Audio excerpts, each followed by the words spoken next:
La mano de Carlos temblaba visiblemente mientras estampaba su firma en el acuerdo de arras. En ese instante, acababa de comprometer los últimos $8,500 que le quedaban, el fruto de 3 años de jornadas nocturnas, limpiando oficinas en Miami. Si este plan fracasa, lo pierdo absolutamente todo, se repetía con angustia mientras el agente inmobiliario le extendía las llaves del dúplex. Tenía 29 años, un manejo limitado del inglés y nula experiencia en el feroz mundo de los bienes raíces. ¿Cómo un inmigrante con esas desventajas se atrevió a dar un salto tan grande? Lo que nadie imaginaba es que esta propiedad deteriorada, ubicada en la zona obrera de Hialeah, terminaría generándole un ingreso pasivo de $2,400 mensuales en tan solo 18 meses. Pero para llegar a ese punto de inflexión, Carlos tuvo que tocar fondo. Años atrás había cruzado la frontera sur con apenas una mochila y unos modestos $400 que llevaba ocultos en el forro de su pantalón. Su título universitario de Venezuela, un símbolo de esfuerzo, no tenía ningún valor en el contexto de Estados Unidos. El primer golpe de realidad fue brutal sin un historial crediticio.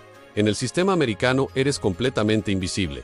Los bancos le cerraron las puertas. Los arrendadores lo rechazaron constantemente. Tuvo que pasar 2 semanas durmiendo en los incómodos asientos de la estación de autobuses de Fort Lauderdale, hasta que un compatriota le ofreció un espacio para un colchón en su sala por $200 al mes. Inmediatamente consiguió un empleo en una empresa de limpieza que operaba en horario nocturno. Inicialmente, ganaba tan solo $1 por hora, sin ningún tipo de beneficio social. Su rutina era extenuante, trabajando desde las 10 de la noche hasta las 6 de la mañana, 6 días a la semana. Después de los descuentos, su salario neto rondaba los $900 mensuales. De eso, pagaba $200 por el espacio del colchón, $150 en alimentación básica y $80 en transporte público. Le quedaban unos $470 que depositaba con disciplina religiosa en una caja de zapatos, escondida bajo su cama.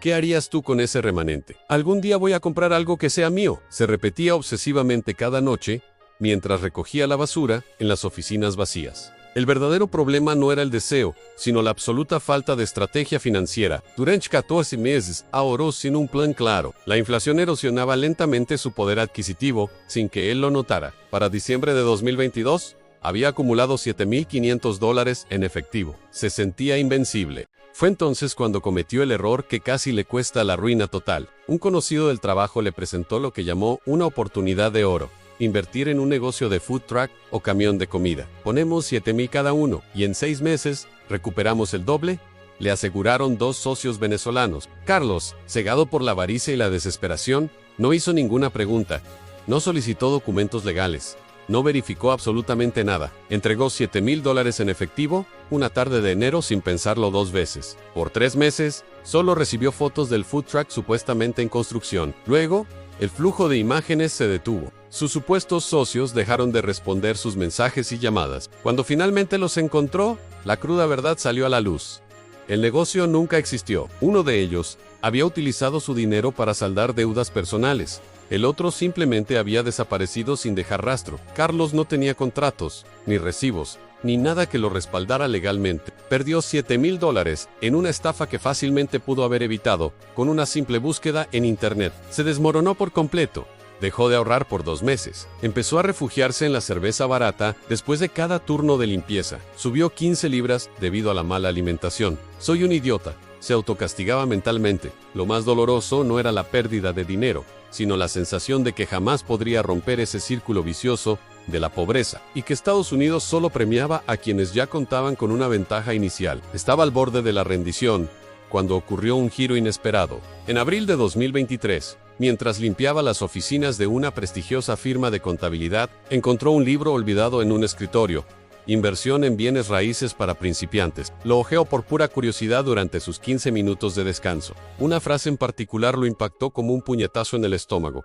No necesitas mucho dinero para empezar. Necesitas entender cómo funciona el apalancamiento. Aunque no entendió todos los términos técnicos, captó la idea central. El libro detallaba cómo usar el capital de otros, específicamente de los bancos, para adquirir propiedades que generaran ingresos. Hablaba de préstamos FHA, que solo exigían un enganche del 3.5%. Hablaba de rentas que, de forma inteligente, cubrían la hipoteca mensual. Carlos leyó ese capítulo clave 4 veces esa noche. Por primera vez en meses una chispa de esperanza se encendió, acompañada, eso sí, por un miedo inmenso. ¿Y si me equivoco otra vez?, se preguntó con terror.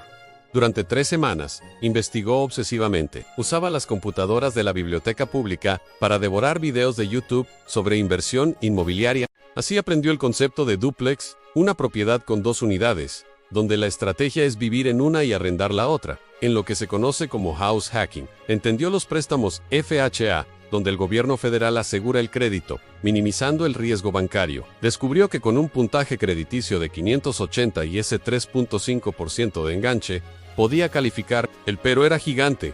Carlos seguía siendo invisible para el sistema financiero de Estados Unidos. Su misión urgente era construir un historial crediticio desde cero. En mayo de 2023, abrió su primera tarjeta de crédito asegurada. Depositó $500 como garantía y le otorgaron un límite de 500. La usaba únicamente para comprar gasolina y pagaba el balance completo antes de la fecha de corte. En julio, obtuvo una segunda tarjeta con 300 de límite. Mantuvo el mismo patrón riguroso, utilizando menos del 30% del límite total y liquidando el saldo por completo. Sin saberlo, estaba construyendo lo que los expertos llaman una utilización de crédito saludable. Solo notaba que su puntaje subía constantemente, entre 8 y 12 puntos cada mes. Para noviembre de 2023, su score alcanzó los 620. No era perfecto, pero ya era un número suficiente. El siguiente obstáculo era mucho más complejo: la verificación de ingresos. Como limpiador pagado en efectivo, carecía de recibos de nómina formales. Su jefe le pagaba con cheques personales que Carlos cambiaba en tiendas por una comisión del 3%. Este era su segundo gran error financiero. Esos cheques no dejaban ningún rastro verificable en el banco. Un asesor de préstamos fue implacable. Sin 2 años de declaraciones de impuestos como trabajador independiente o siendo empleado formal, ningún banco le dará un centavo. Carlos estaba atrapado de nuevo, o eso parecía. En diciembre de 2023, buscó a su jefe y le propuso un acuerdo arriesgado. Aceptaría que le hicieran retenciones de impuestos de forma legal a cambio de la documentación formal necesaria. Los W2 segundos, su salario neto se reduciría unos $100 mensuales, pero obtendría los papeles que validaban su existencia financiera. Su jefe accedió, ya que la formalización también le convenía frente al IRS.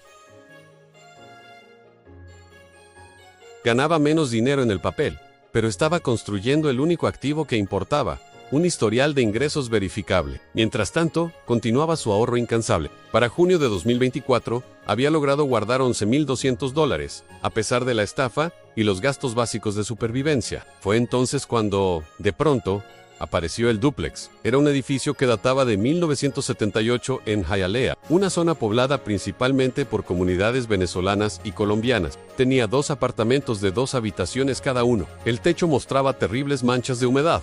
La pintura exterior se desprendía y el jardín era simplemente cemento agrietado. El precio de lista era de $235,000. Carlos aplicó los cálculos básicos que había memorizado. Con un préstamo FHA al 3.5%, el enganche requerido era de $8,225, más unos $3,500 en costos de cierre. Total, $11,725. Le alcanzaba apenas, pero quedaba una gran incógnita: ¿a cuánto podría rentar cada unidad? Investigó meticulosamente en Zillow y Craigslist. Apartamentos similares en la zona se rentaban entre $1,300 y $1,400. Hizo una proyección conservadora. Si él vivía en una unidad y rentaba la otra en $1,300, su hipoteca mensual total, incluyendo seguros e impuestos, sería de unos $1,750. Pagaría solo $450 de su propio bolsillo, una cantidad mucho menor que el alquiler promedio de un apartamento de una habitación. Y lo más importante, estaría forjando patrimonio. La matemática era sólida, pero el miedo seguía paralizándolo. ¿Y si no encuentro un inquilino? ¿Y si el techo colapsa? ¿Y si me quedo sin trabajo? Visitó la propiedad un sábado de julio. El vendedor era un cubano de 67 años que se mudaba a Tampa por motivos de salud. Le hizo una confesión que resonó en Carlos: compré esto cuando llegué sin nada. Exactamente como tú, ni esta casa pagó la universidad de mis hijos, le dijo mientras le señalaba un medidor de agua oxidado. Esa conversación sincera fue el empujón emocional que Carlos necesitaba. Hizo una oferta por $228,000. El vendedor aceptó después de 3 días de silencio sepulcral, días que casi matan a Carlos de la ansiedad. Ahora venía el proceso más aterrador: la aprobación final del préstamo hipotecario. Reunió cada documento: 2 años de declaraciones de impuestos, 3 meses de estados de cuenta bancarios, cartas de empleo y su historial de pagos de tarjeta. El oficial de préstamos analizó cada papel con lupa. Su proporción de deuda versus ingreso estaba en el límite. Ganaba $2,100 brutos mensuales y su única deuda eran $400 en saldos de tarjetas, que liquidó de inmediato. El 15 de agosto de 2024, recibió la preaprobación condicional. Lloró en el baño de la oficina donde trabajaba esa noche, un baño que él había limpiado cientos de veces. Tenía 48 horas para depositar las arras. $2,000 no reembolsables. Si algo salía mal, perdería ese dinero. Firmó el cheque de todos modos. La inspección reveló problemas menores: una tubería con una fuga lenta, un panel eléctrico obsoleto y un aire acondicionado con 5 años de vida útil restante. Carlos negoció un crédito de $3,800 del vendedor para cubrir esas reparaciones necesarias. El tasador valoró la propiedad en $232,000, un monto suficiente para que el banco diera la aprobación final. El 18 de septiembre de 2024, exactamente 3 años y 2 meses después de cruzar la frontera, Carlos firmó el cierre. Entregó $8,500 en total, después de aplicar el crédito de reparaciones. Recibió 2 juegos de llaves, una para su unidad y otra para el alquiler. Salió de la oficina de título con la cabeza dándole vueltas.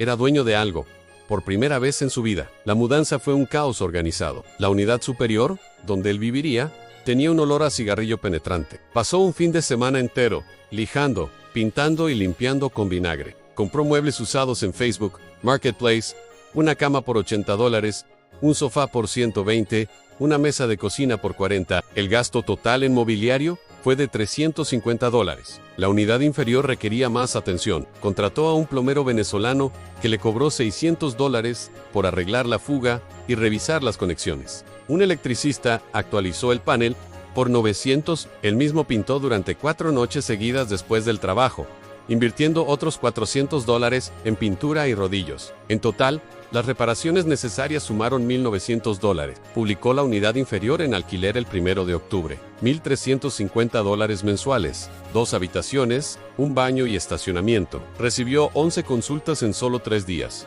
Seleccionó a una pareja colombiana de 30 años. Él era mecánico y ella asistente dental, con ingresos combinados verificables de $4,200 mensuales. Le solicitó el primer mes, el último mes y el depósito de seguridad, sumando un total de $4,050.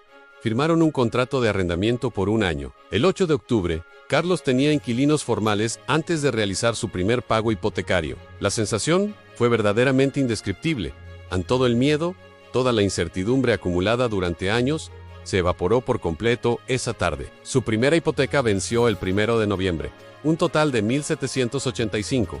Incluyendo seguro, impuestos y el PMI seguro hipotecario privado. Recibió $1,350 de renta y puso $435 de su propio bolsillo. Esto era mucho menos que los $650 que pagaba antes por un cuarto compartido. Además, cada mes, cerca de $20 de ese pago se dirigían directamente a reducir el capital, engrosando su patrimonio. Y la mejor noticia, en su declaración de impuestos de 2025, podría deducir intereses hipotecarios, depreciación y gastos de mantenimiento. Su contador le proyectó un ahorro de unos $2,100 en impuestos federales. Estaba generando riqueza de 3 maneras simultáneas, reduciendo sus gastos, construyendo patrimonio y optimizando su carga fiscal. En febrero de 2025, la pareja colombiana renovó su contrato por otro año. Carlos subió la renta a $1,425, siguiendo el aumento del mercado. Su pago personal de bolsillo se redujo a $360 mensuales. Utilizó una parte de ese excedente para crear un fondo de emergencia de $2,000, dedicado exclusivamente a la propiedad, para reparaciones imprevistas o meses sin inquilino. Para mayo, ya tenía $4,200 en ese fondo. Su estrés financiero casi desapareció. Dormía profundamente. Dejó de beber alcohol y adelgazó 12 libras. Lo más crucial, comprendió que había descubierto un sistema perfectamente replicable. En junio de 2025 su puntaje crediticio alcanzó los 702. Su proporción de deuda versus ingreso mejoró drásticamente, porque el ingreso del alquiler contaba como ingreso verificable. Empezó a buscar una segunda propiedad, esta vez un triplex en una zona similar. El plan estaba totalmente claro: usar el patrimonio acumulado en el dúplex como garantía hipotecaria, aplicar la misma estrategia de house hacking y escalar su imperio. Calculó que, si repetía el proceso cada 18 meses, en tan solo 5 años, podría tener 4 propiedades, generando ingresos pasivos combinados de más de $4,000 mensuales. No necesitaría limpiar oficinas nunca más, pero lo que más se transformó no fue su saldo bancario, fue su mentalidad. Carlos entendió que el concepto fundamental detrás de todo esto se llama APALANCAMIENT. Es usar recursos ajenos para amplificar exponencialmente tu capacidad de crear riqueza. El banco invirtió $226.500. Él solo puso $8.500, pero él captura el 100% del incremento de valor y el 100% del flujo de caja después de cubrir la hipoteca. Esto es apalancamiento y funcionó porque cumplió 3 condiciones esenciales. Construyó credibilidad financiera. Desde la nada compró un activo que genera ingresos verificables y permitió que el tiempo y la inflación trabajaran a su favor en lugar de en su contra. Hoy, en octubre de 2025, Carlos sigue limpiando oficinas por las noches, pero ya no lo hace por desesperación. Lo hace porque ese ingreso estable le permite calificar para nuevos y mayores préstamos. Cada 2 semanas, deposita $600 en su cuenta de ahorro para su próxima propiedad. Su dúplex está valuado en unos $248.000, según estimaciones de Zillow, 20.000 más que hace un año. Ha acumulado un patrimonio neto de $18.700, contando lo que ha pagado del principal. Y lo más importante, demostró que construir riqueza desde cero es posible, sin contactos, sin un inglés perfecto y sin ventajas previas. Solo tienes que entender cómo funciona el dinero y tener el coraje para actuar cuando el miedo te grita que esperes. La única pregunta real no es si puedes replicar lo mismo, sino si estás dispuesto a invertir 3 años construyendo los cimientos antes de ver el resultado final. Tenemos una comunidad muy activa en WhatsApp. El enlace está en la descripción. Únete.